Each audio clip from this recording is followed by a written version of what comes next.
నమస్కారం ఫ్రెండ్స్. ఇంట్లో ఆహారం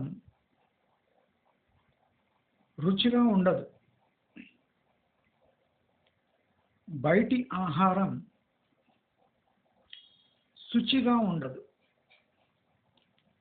ఈ రెండు నిజమే. మనము యాక్సెప్ట్ చేసుకోవాల్సిన సత్యాలు. కానీ ఈ రుచి లేని ఆహారం మన ప్రాణాన్ని నిలబెడుతుంది. శుచి లేని ఆహారం మన ప్రాణాన్ని తీస్తుంది. ఈ రెండిట్లో మనము తేడా క్లియర్గా గమనించవచ్చు. ఏ ఆహారం మన లైఫ్కి మంచిదో మనమే ఈజీగా డిసైడ్ చేసుకోవచ్చు. అయితే దీంట్లో ముఖ్య అంశం ఏమంటే, ఇంట్లో ఆహారం రుచిగా ఉండదు. ఇది అక్షర సత్యం. ఇది తప్పు ఎప్పుడు అవుతుందంటే, ఒక తల్లి, ఒక భార్య ఇంట్లో అంటే ఆమె నైపుణ్యం గల, అంటే చిన్నప్పటి నుంచే వంట నేర్చుకున్న, చెయ్యి బాగా తిరిగిన ఆవిడ, అంటే చిన్నప్పటి నుంచే 10 మందికి వండే తత్వమున్న ఆవిడ ఇంట్లో ఉంటే మాత్రమే ఇంట్లోని ఆహారం రుచిగా ఉంటుంది. ఇది జనరలీ 95% మంది ఇళ్లలో జరగదు. ఎందుకంటే ఆడవారిలో కూడా ఈ వండే నైపుణ్యం ఒక 10-20% మంది కన్నా ఎక్కువ మందిలో ఉండదు. మన భావన ఏమంటే, ప్రతి ఆడవాళ్ళు అంటే వాళ్లకు వంట వచ్చి ఉండాలి అని. మనం గమనించవలసిన విషయం ఏమంటే, చాలా మందికి వంట వచ్చు. చాలా మందికి, ఆడవాళ్ళకే కాదు మగవాళ్ళకు కూడా వంట వచ్చు. కానీ అది రుచికరంగా వండాలి అంటే దానికి కొన్ని నియమ నిబంధనలు, కొన్ని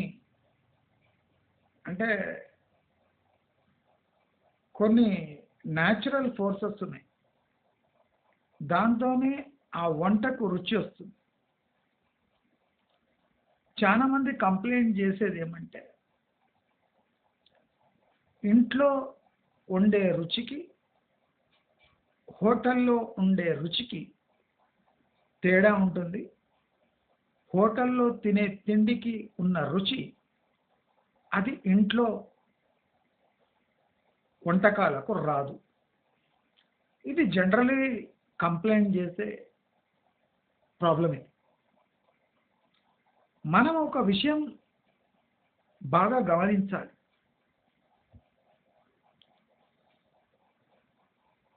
ఇంట్లో వండే వంటకాలకు 90% వంటకాలకు మనము ఊహించిన రుచి ఎందుకు రాదు?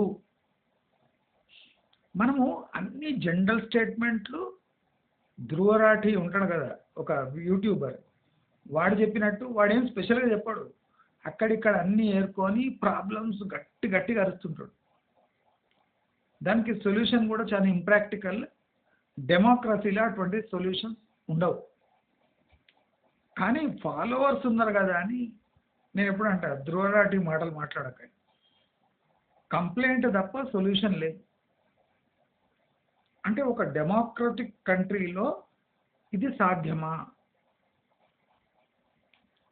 మనకు ఇష్టం వచ్చినట్టు అమెరికన్ ఇష్టం వస్తే అమెరికాన్తో పోలుస్తాం, లేకపోతే చైనాతో పోలుస్తాం, లేకపోతే యూరప్తో పోల్చుకుంటాం. మనం బాగా అభివృద్ధి చెందినామంటే ఆఫ్రికాతో పోల్చుకుంటాం. అంటే ఇక్కడ మనము ఒక దేశాన్ని ఎలా చూస్తున్నాం అనేది ముఖ్యం. అలాగే మన మాటలు ధ్రువరాఠీలాగా ఉండద్దు. ఉట్టి ప్రశ్నలే జవాబు ఇవ్వాలి అంటే దాంట్లో మునిగి తేలి నైపుణ్యం ఉండాలి. అప్పుడే జవాబు ఇవ్వచ్చు. లేదా అట్లీస్ట్ ఒక హింట్ ఇవ్వాలి, ఇలా బాగు చేసుకోవచ్చు. అది ప్రాక్టికల్గా ఉండాలి. అది మన దేశ జన గుణగణాలపై ఆధారపడి పాసిబిలిటీ ఇంప్లిమెంటేషన్ యొక్క పాసిబిలిటీ ఎక్కువ ఉండాలి. అప్పుడే సజెషన్ ఇవ్వాలి. అయితే మన ఇంట్లో వండే వంటకాలకు రుచి ఎందుకు రాదు? అందరి కంప్లైంట్ అదే కదా. నేనేంట ఒక ప్రశ్న అడుగుతా. ఇది ధ్రువరాటి ప్రశ్న కాదు, ప్రాక్టికల్ ప్రశ్న. మన ఇంట్లో జనరలీ వంటకాలు రుచిగా కాకపోవడానికి మనమందరము కారణం కాదా? ఇదేం ప్రశ్న? వండేది అమ్మనో భార్యనో. అయితే ఈ వంటకం యొక్క రుచికి మనమందరం కారణం ఎట్లయితాము? ఇది ఎట్లా విచిత్రమైన ప్రశ్న. వండేది వాళ్ళు, రుచికి బాధ్యులం మనమా అని అందరూ ఆశ్చర్యపోతుండొచ్చు ఈ ప్రశ్న నుంచి. ఆ ప్రశ్న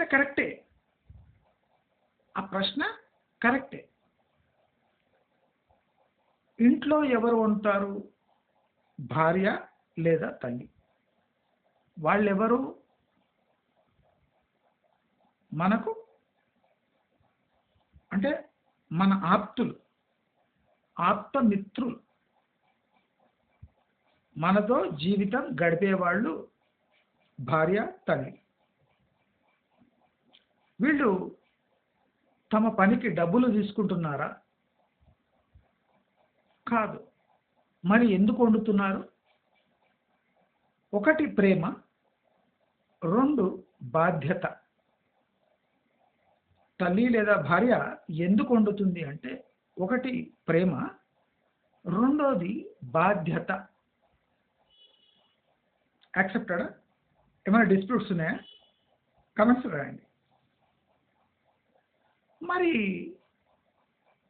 ఈ ప్రేమ లేదా బాధ్యతతో ఉండేవారికి ఒక మనసు ఉంటుంది.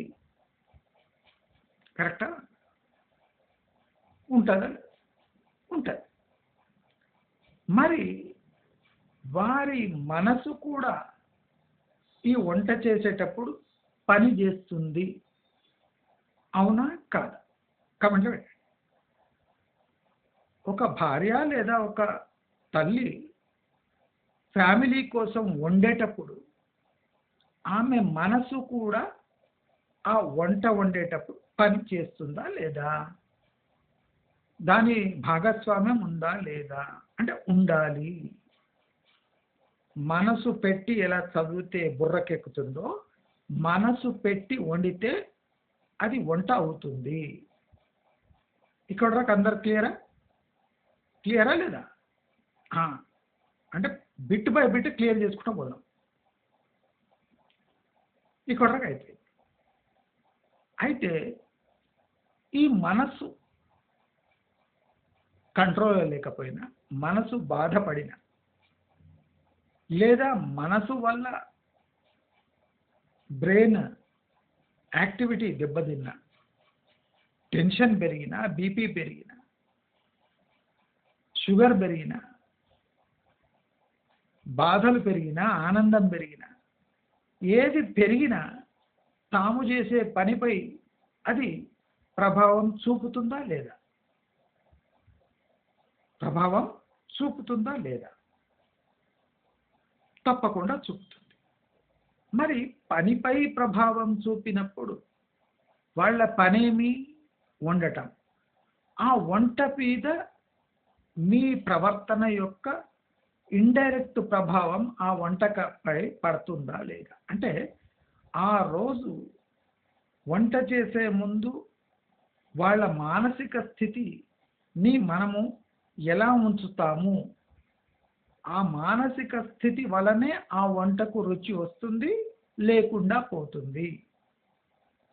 అవునా కాదా? పాయింట్ బై పాయింట్ క్లియర్ చేద్దాం. మన ఛానల్ దానికే famous. Point by point clear చేసుకుంటూ పోదాం. మీకు లాస్ట్కు అవగాహన వచ్చేస్తుంది. ఎందుకట్లా? ఇంట్లో వండిన వంటలకు రుచి ఎందుకు ఉండదు? అప్పుడప్పుడు రుచిగా అవుతుంటాయి. అప్పుడు ఏమంటాం? చెయ్యక నేను ఇవాళ రుచిగా వండినాం అంటే అప్రిసియేషన్లో కూడా విమర్శ. చెయ్యక నీవు ఇవాళ ఎందుకో రుచిగా వండినవు అంటే వంట బాగుంది కానీ చెయ్యక ఇవాళ రుచిగా చేస్తాం అంటే విమర్శ బేస్డ్ మీ పొగడతలు ఉంటాయి. అది విమర్శగా ఎక్కువ తీసుకుంటారు కానీ పొగడతగా భావించారు. మళ్ళీ మనసు గాయపడుతుంది. మళ్ళీ తెల్లవారుజామున వంట నాశనం అవుతుంది. Point clear? ఇప్పుడు మన పాత్ర వంట రుచిలో క్లియర్గా అయిపోయింది. సరే, మరి ఈ వంట మనకు విషంగా మారుతుందా? ఈ వంట మనకు విషంగా మారుతుందా? ఈ రుచి లేని వంట ముమ్మాటికి మారదు. మనము బతికి ఉన్నాము అంటే అది విషపూరితమైన ఆహారం. మనం ఏండ్లుగా తింటున్న భార్య లేదా తల్లి చేసిన ఆహారం విషంగా మారలేదు అంటే వాళ్ళ మనసు బాగోలేకపోయినా వాళ్ళలో ప్రేమ చావలేదు. వాళ్ళలో మనసు బాగలేకపోయినా ప్రేమ చావలేదు అని అర్థం. ఆ ప్రేమ చచ్చిన రోజు అది విషంగా మారుతుంది. అది జీవితాంతం విషంగా మారలేదు అంటే జీవితాంతం నీపై ప్రేమ చావలేదు. వాళ్ళ మనసు గాయపడి ఉన్నా నీపై చావని ప్రేమ కారణంగా అది నిన్ను బతికిస్తూ ఉన్నది. ఆ పసలేని ఆ రుచి లేని భోజనం నిన్ను బతికిస్తూ ఉన్నది. నీ జీవన ప్రమాణాలను పెంచుతూ ఉన్నది. క్లియర్? ఇక్కడ క్లియర్? ఇప్పుడు మనం బయట ఫుడ్ బయట తినే రెస్టారెంట్ హోటల్ ఫుడ్ బ్రహ్మాండమైన టేస్ట్ ఉంటుంది. యాక్సెప్ట్ చేయవలసిందే. అటువంటి టేస్ట్ మనకి ఇంట్లో ఎంత చేసినా రాదు. అప్రిషియేట్ చేయవలసిందే. సరే, ఈ టేస్ట్ వెనక వాళ్ళ ప్రేమ వాళ్ళ బాధ్యత ఏమైనా ఉందా? వాళ్ళ ప్రేమ వాళ్ళ బాధ్యత ఏమైనా ఉందా? వాళ్ళ బాధ్యత ఉంటుంది కానీ ప్రేమ ఉండదు. హోటల్లో కుక్కు వంట చేసేవాడికి ఎవడు తింటున్నాడని వాడిపై ప్రేమ ఉండి చేయడు. వాడి బాధ్యత అని చేస్తాడు. వాడి బాధ్యత ఏమంటే రుచికరమైన వంట వండటము, ఆ మాత్రమే. అంతే, కట్. అందుకే వాడు రుచికరంగా వండుతాడు. ఎందుకు వండుతాడు రుచికరంగా? మీరు గమనించాలి ఈ మాట, చాలా ఇంపార్టెంట్. ఎవరు చెప్పాడు ఇంటర్నెట్ ఇట్లా. ఒక బయట వంటశాలలో అంటే రెస్టారెంట్లో వండే కుక్ రోజు రుచికరంగా ఎలా వండగలుగుతాడు? ఎందుకు అంటే దానికి వాడికి డబ్బులు దొరుకుతాయి. అంటే వాడి జాబ్ నిలవాలి అంటే వాడు రుచికరంగా వండవలసిందే. ఈ రుచికరంగా ఉండటంలో రుచికి కావాల్సిన అన్ని పదార్థాలు వాడు అంటే క్యాల్కులేట్ చేసుకొని పెట్టింటాడు. ఆయన మనసు బాగున్నా బాగలేకపోయినా అవన్నీ దాంట్లో గుమ్మరిస్తాడు. గుమ్మరించి రోజు సేమ్ టేస్ట్తోని వాడు ఉండగలడు. ఎందుకు? వాడు మీ అమ్మ కాదు, వాడు నీ భార్య కాదు, కానీ రుచికరంగా ఉండగలుగుతున్నాడు అంటే వాడు బతికి ఉండాలి అంటే రుచికరంగా ఉండవలసిందే. వాడికి నెల జీతం రావాలి అంటే వాడు రుచికరంగా ఉండవలసిందే కదా. వాడి జీతం రాదు, లేకపోతే ఉండకపోతే వాడికి జీతం రాదు. అవునా? అవునా కదా? అందుకోసం వాడు వండుతాడు. కానీ శుచి ఉండదు. మీరు రెస్టారెంట్లలో హోటళ్ళలో పోయి కిచెన్ చెక్ చేస్తే మీకు ఇది కూడా రాదు. ఆకలి పక్కన పెట్టండి, ఇది రాదు. మరి అలాంటి శుచి లేని ఆహారం రుచిగా వండి పెడుతున్నాడు అంటే మీకు శుచి ముఖ్యమా రుచి ముఖ్యమా? ఇవాళ రేపు లోకంలో అందరికీ శుచి కన్నా రుచి ముఖ్యం. యాక్సెప్టెడ్. ఇది కూడా నిజమే. మీకు శుచి కన్నా రుచి ముఖ్యం. మరి ఈ శుచి లేని రుచికరమైన ఆహారం తిని మీ జీవితం బాగుంటుందా? మీరే ఆలోచించండి. ఇప్పుడు అన్ని పాయింట్ నేను సాల్వ్ చేస్తున్నా కదా. ఈ శుచి లేని రుచికర ఆహారం మీకు మీ జీవన ప్రమాణాలు పెంచుతుందా? పెంచదు. ఎప్పుడు గ్యాస్ ట్రబుల్, కిడ్నీ మీద ప్రభావం, హార్ట్ మీద ప్రభావం, బ్రెయిన్ మీద ప్రభావం, బ్లడ్లో ప్రభావం, హాస్పిటల్ విజిట్స్. అంటే ఇంట్లో మనసు బాగోలేకపోయినా ప్రేమ చావకుండా వండుతారు కాబట్టి మీరు డాక్టర్ దగ్గర పోయే అవకాశాలు చాలా తక్కువ ఉంటాయి. అదే ఇక్కడ ప్రేమ లేకుండా డ్యూటీతో రుచిగా ఉండే ఆహారం మీరు రెగ్యులర్గా తింటే మీరు జీవన ప్రమాణాలు పడిపోయి మీరే పడిపోయే సూచనలు ఉన్నాయి. అంటే మీరే ఈ లోకం నుంచి పోయే సూచనలు ఉన్నాయి. అంటే మీరు ఆలోచించవలసిన విషయం, మీకు ప్రేమ ముఖ్యమా లేదా ఒక డ్యూటీ ముఖ్యమా? ప్రేమతో తల్లి భార్య వండుతుంది. ఒక డ్యూటీ చేసేవాడు ఈ రెస్టారెంట్లో వండేవాడు కుక్. వాళ్ళు ముఖ్యమా వీళ్ళు ముఖ్యమా?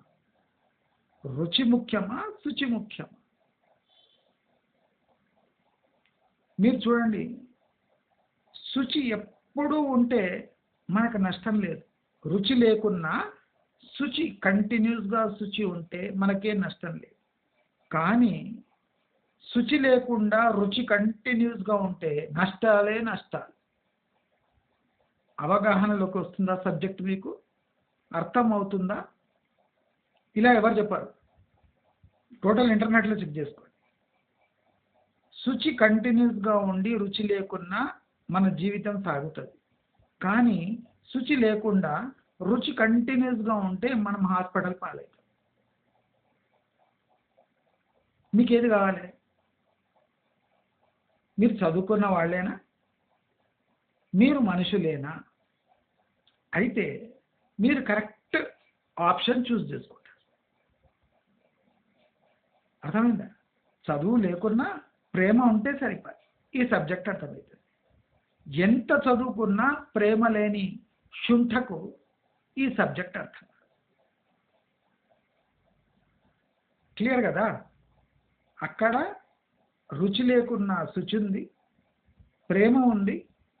ఇక్కడ శుచి లేకున్నా రుచి, బాధ్యత ఉంది. ఈ రెండిట్లో డిఫరెన్స్ అర్థమై ఉండొచ్చు. అయితే ఈ శుచి రుచి మధ్య పోరాటంలో ఒక స్త్రీ పాత్ర ఏముంటుంది, ఒక పురుషుని పాత్ర ఏముంటుంది? మనం స్త్రీ పాత్ర అని మాట్లాడంగానే మేము వంటింటికే పరిమితం కావాలన్నా అని ఒక ముష్టి ప్రశ్న వేస్తుంటారు ఆడవాళ్ళు. అది ముష్టి ప్రశ్నే. అర్థమైందా? అడుక్కునే స్థాయి ప్రశ్న ఇది. మీరు డిజైన్ చేయబడిందే దానికి. ఇది ఖచ్చితమైన సూటి ఆన్సర్. మీకు ఇగో అంటే అది మీ చచ్చేదాకా మీతో నిడవదు, మీరు బాగుపడరు. మీరు డిజైన్ చేయబడింది దేనికి? మారుతున్న సమాజంలో మీ బాధ్యతలు, మీ అవకాశాలు మారుతున్నాయి తప్ప మీ బేసిక్ డిజైన్లో మార్పు లేదు. మీరు ఫోర్స్ఫుల్లీ మీ బాధ్యతను మర్చిపోయి దాని డిజైన్ మార్చేసి మీరు బ్రతకడానికి ట్రై చేస్తే మీ ఫ్యామిలీ హెల్దీగా, సుఖంగా, మీరు కూడా సుఖంగా, హెల్దీగా ఉండలేరు. ఇది క్లియర్ నోట్ చేసుకొని టిక్ చేసుకోండి. ఎటువంటి ఆడదైనా పర్వాలేదు, నేను టాప్ ర్యాంకర్ పర్వాలేదు, నేను ఇంత రిచ్ పర్వాలేదు, దేనికైనా ఈ సూత్రం యూనివర్సల్ సూత్రం. యాక్సెప్ట్ చేసుకుంటే బాగుపడతారు, లేకపోతే ఒక్కసారి వస్తారు. ఇది స్పష్టం. అయితే పురుషుని పాత్ర ఏముంటుందంటే ఆ సామాగ్రిని తెచ్చి పెట్టడం. ఆ సామాగ్రిని, వంటకు కావాల్సిన సామాగ్రి కరెక్ట్గా తెచ్చి ఇంట్లో సమకూర్చడం వరకు ఈయన బాధ్యత. అదే కాకుండా తినేటప్పుడు, తిన్నాక ఆయన చేయబోయే విమర్శలు సూటిపోటి మాటలు అంటారు కదా, అట్లా ఉండకూడదు. మీరు బ్లాక్ అండ్ వైట్గా ఉంటే ఇవాళ బాగాలేదు, బాగుంది, అంతవరకే చాలు. నీవు అప్పుడు చేస్తుంటివి, నీవు ఇప్పుడు బాగాలేదు, ఆమె పక్కింటి ఆమె బాగా చేస్తుంది, నీవు చేస్తలేవు, ఆ రోజు పోతే హోటల్లో ఇంత రుచిగా ఉంది, మళ్ళీ నీవెందుకు రుచిగా వండలేవు, ఇలాంటి మాటలు ఉండదు. వంట బాగాలేదు, బాగుంది, స్పష్టంగా బ్లాక్ అండ్ వైట్ చెప్తే ఒక మొగ అయిన పాత్ర ఇక్కడే ముగుస్తుంది. మీకు బాగా లేకపోతే ఎట్లన్నా బయటపడి తింటారు. మగవాళ్ళే కాదు, ఆడవాళ్ళు కూడా ఇంట్లో బోర్ కొట్టి చేత కాకపోతే బయట పోయి తింటారు. అదే తథ్యం. కానీ ఇంట్లో మాట తీరు బాగుంది, బాగలేదు, రెండే చెప్పేసాయి, ముగించేసాయి. దీని ప్రభావం నెక్స్ట్ డే ఉండదు. ఉంటే పాజిటివ్గా ఉంటుంది కానీ నెగిటివ్గా ఉండదు. ఇది గుర్తుపెట్టుకోండి. అంటే మనం రోజువారీ చేసే పనులు, మన వాక్కు, మనసుపై, ప్రేమపై, బాధ్యతపై, ఈ మూడు కలిస్తేనే రుచికరమైన వంట తయారవుతుంది అని చాలామందికి తెలియదు. చాలామంది ఏమనుకుంటారు, మంచి చికెన్, మంచి మటన్, మంచి కూరగాయలు, మంచి నెయ్యి, మంచి నూనె, ఆర్గానిక్ నూనె తెస్తే రుచికరంగా ఉంటుంది అనుకుంటారు. కాదు కాదు కాదు. అవన్నీ అందరి దగ్గర ఉంటాయి. బాగా డబ్బున్న వాళ్ళ దగ్గర ఇవన్నీ మంచి క్వాలిటీ ఉంటాయి. కానీ వంట బాగా రాదు. ఎందుకు? ఆ సంస్కారం లేదు, ఆ అలవాట్లు అట్లున్నాయి, ఆ పెంపకం అట్లుంది. ఈ మూడు అక్కడ పనిచేస్తాయి. పెంపకము, సంస్కారము, స్కిల్. ఆ మూడు లేకపోతే ఎంత మంచి ఇంగ్రీడియంట్స్ ఉన్నా వంట మంచిగా కాదు. ఈ పైకి వస్తే ప్రేమ, బాధ్యత, ఈ రెండింటి మధ్యలో మనసు, ప్రేమ, బాధ్యత, ఈ మూడు వంట రుచికరంగా మారటంలో పైకి సహాయం చేస్తాయి. బేసిక్స్ ఏమంటే మనం నేర్చుకున్న స్కిల్, పైన ఏమంటే ఈ ప్రేమ, బాధ్యత. అంటే ఈ మనకు తెలియని ఫ్యాక్టర్స్ మనను ప్రేరేపిస్తున్నాయి. ప్రేమ, శుచి, మనసు, బాధ్యత, డబ్బు, ఉద్యోగం. నేను ఎవరిని ఏం ఫోర్స్ చేస్తలేను. నేను డిస్క్రిమినేట్ చేసి క్లియర్ కట్గా సపరేట్ చేసి చెప్పేసిన. మీరు బయట తిరదలుచుకుంటే మీ ఇష్టం. మీ ఆవిడ వండదు, అది మీ అదృష్టం, దురదృష్టం. మీ ఆవిడ వండకపోవటం మీ అదృష్టం, దురదృష్టం, రెండిట్లో ఏదో ఒకటి. దురదృష్టం అనుకుంటే మీరు పోయి హోటల్ తింటారు, మీ అదృష్టం అనుకుంటే మీ ఇద్దరు పోయి హోటల్ తింటారు. అర్థమైందా? ఈ సంస్కారము, ఈ అలవాట్లు, చిన్నప్పటి నుంచి వంట నేర్పించడం, ఇవన్నీ ఇట్స్ పార్ట్ ఆఫ్ కల్చర్. నేను చెప్పినా కదా, పార్ట్ ఆఫ్ డిఎన్ఏ అని. ఆ డిఎన్ఏ గిన సరిగ్గా ఉంటే సంసారాలు కొన్నేళ్ల వరకు కొనసాగుతాయి, లేకపోతే హోటల్ పాలవుతాయి. మీకు ఈ సబ్జెక్టు చాలా ఈజీగా అర్థమయ్యేటట్టు చెప్పిన. బయట హోటల్లో తినొద్దు తినొద్దు తినొద్దు అంటే ఎవడు పట్టించుకోడు. అట్లీస్ట్ మనము ఈ విధంగా చెప్తే వినేవాడు విని తన బ్రెయిన్ యూజ్ చేసి తనకు కొసరంతైన సంస్కారం మిగిలి ఉంటే ఇంటి పట్టున తినే అలవాటు చేసుకోవడం బెటర్ అని తెలియజేస్తూ, మీకు ఈ వీడియో నచ్చినట్టయితే లైక్, షేర్, సబ్స్క్రైబ్ చేసుకోండి. నమస్కారం.